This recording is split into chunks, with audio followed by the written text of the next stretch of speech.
Hey, welcome back to Reading the Bible Together. Pastor Matt here with Megan again today. Hello. Opening up chapter 6 of the Gospel of Mark. It's a long one, so we're going to pass it back and forth today. But Megan, why don't you take the lead? Okay. Jesus left there and went to his hometown, accompanied by his disciples. When the Sabbath came, he began to teach in the synagogue, and many who heard him were amazed. Where did this man get these things? They asked. What's the wisdom that has been given him? What are these remarkable miracles he is performing? Isn't this the carpenter? Isn't this Mary's son and the brother of James, Joseph, Judas, and Simon? Aren't his sisters here with us? And they took offense at him. Jesus said to them, "A prophet is not without honor except in his own town, among his relatives, and in his own home."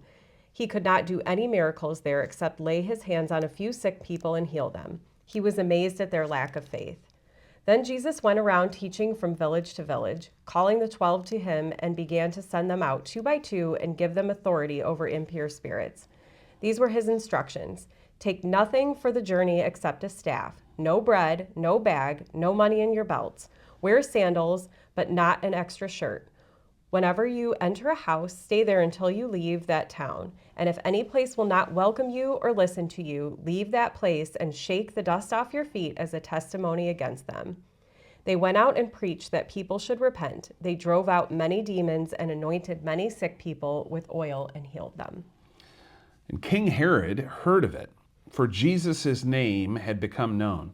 And some said, John the Baptist has been raised from the dead. That is why these miraculous powers are at work in him. But others said, he is Elijah.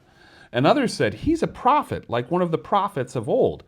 But when Herod heard it, he said, John, whom I beheaded, has been raised. For it was Herod who had sent and seized John and bound him in prison for the sake of Herodias, his brother Philip's wife, because he had married her. For John had been saying to Herod, it's not lawful for you to have your brother's wife. And Herodias had a grudge against him and wanted to put him to death, but she could not, for Herod feared John, knowing that he was a righteous and holy man, and he kept him safe. When he heard him, he was greatly perplexed, and yet he heard him gladly. But an opportunity came when Herod, on his birthday, gave a banquet for his nobles and military commanders and the leading men of Galilee. For when Herodias' daughter came in and danced, she pleased Herod and his guests.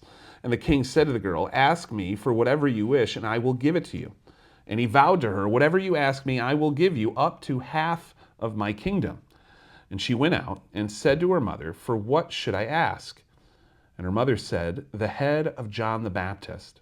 And she came in immediately with haste to the king and asked, saying, I want you to give me at once the head of John the Baptist on a platter. And the king was exceedingly sorry, but because of his oaths and his guests, he did not want to break his word to her. And immediately the king sent an executioner with orders to bring John's head. And he went and beheaded him in prison and brought his head on a platter and gave it to the girl. And the girl gave it to her mother. And when his disciples heard of it, they came and took his body and laid it in a tomb. The apostles gathered around Jesus and reported to him all they had done and taught. Then, because so many people were coming and going that they did not even have a chance to eat, he said to them, come with me by yourselves to a quiet place and get some rest. So they went away by themselves in a boat to a solitary place. But many who saw them leaving recognized them and ran on foot from all the towns and got there ahead of them. When Jesus landed and saw a large crowd, he had compassion on them because they were like sheep without a shepherd. So he began teaching them many things. By this time it was late in the day, so the disciples came to him. This is a remote place, they said, and it's already very late. Send the people away so that they can go to the surrounding countryside and villages and buy themselves something to eat. But he answered, you give them something to eat.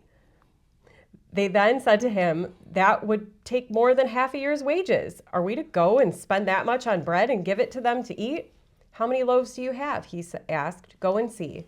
When they found out, they said 5 and 2 fish. Then Jesus directed them to have all the people sit down in groups and on the green grass.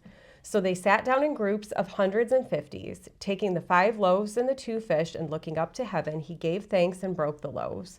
Then he gave them to the disciples to distribute to the people. He also divided the 2 fish among them all. They all ate and were satisfied, and the disciples picked up 12 basketfuls of broken pieces of bread and fish.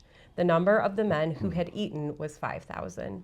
And immediately he made his disciples get into the boat and go before him to the other side, to Bethsaida, while he dismissed the crowd. And after he had taken leave of them, he went up on the mountain to pray. And when evening came, the boat was out on the sea, and he was alone on the land. And he saw that they were making headway painfully, for the wind was against them. And about the 4th watch of the night, Jesus came to them walking on the sea. He meant to pass them by, but when they saw him walking on the sea, they thought it was a ghost and cried out, for they all saw him and were terrified.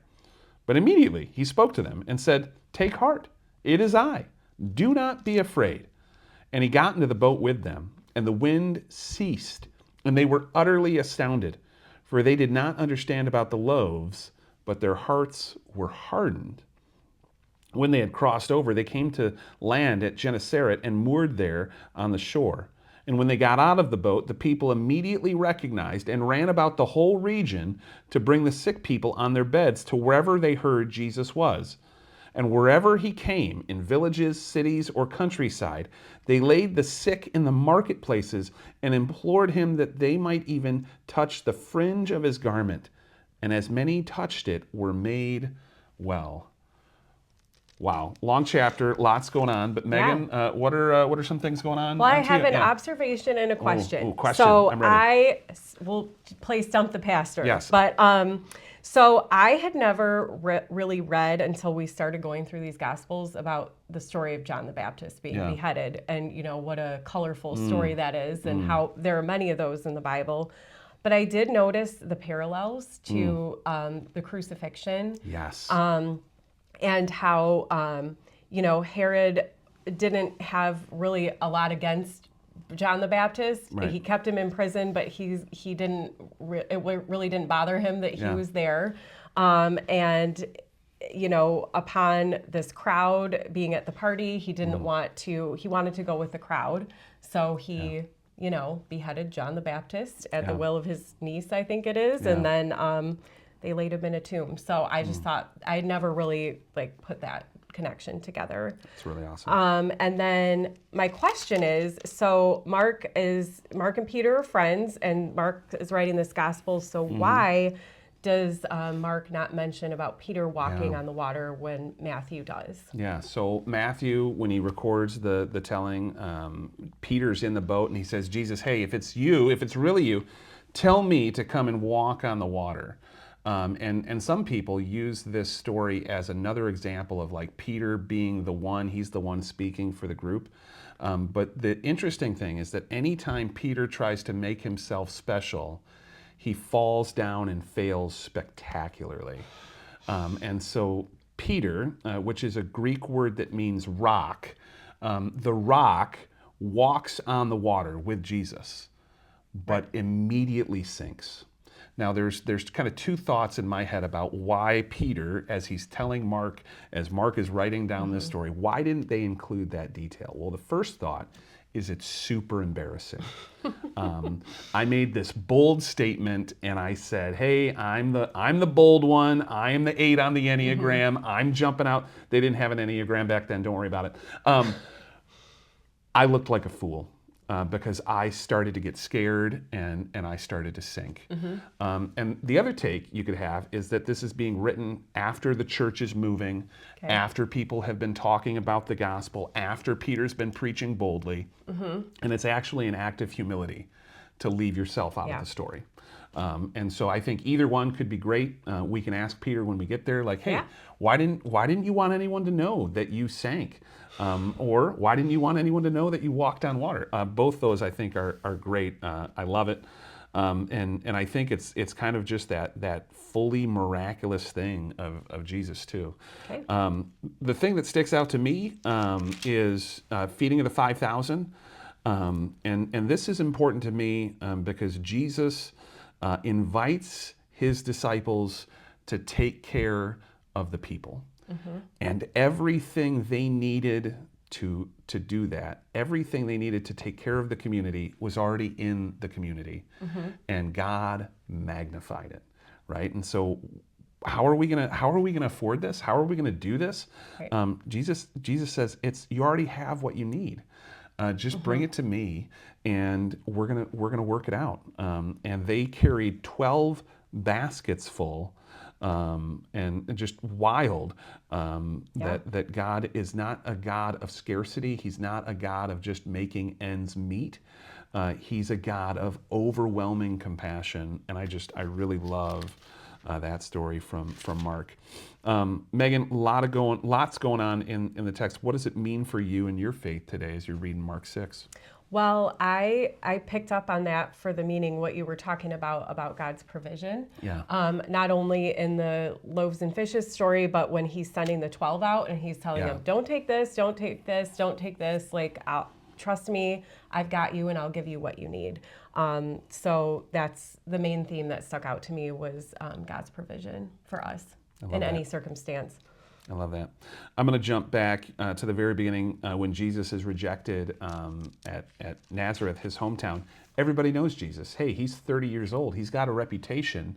They feel like they have an idea of who he is based on what he has done so far in his life. The son of a carpenter. We know his brothers and sisters. We've heard the stories from his mom and dad. Why is this Jesus doing something amazing? And maybe, and I'm not saying that you're Jesus, but maybe your reputation is similar, and you have had a moment of faith and started to increase in what you want to be doing to be a disciple of Jesus. And maybe people are starting to recognize you're changing. I think about my own hometown and some of the people who first heard that I was a pastor, and they were like, what? That's wild. And it is, right? Because as we think about the grace that we receive from God, it's the same grace that we share. And so just for me, a deep kind of humbling moment to think about that in that kind of way. But Megan, what are you going to do today, having read Mark chapter 6? So I love take courage. It is I. Don't be afraid.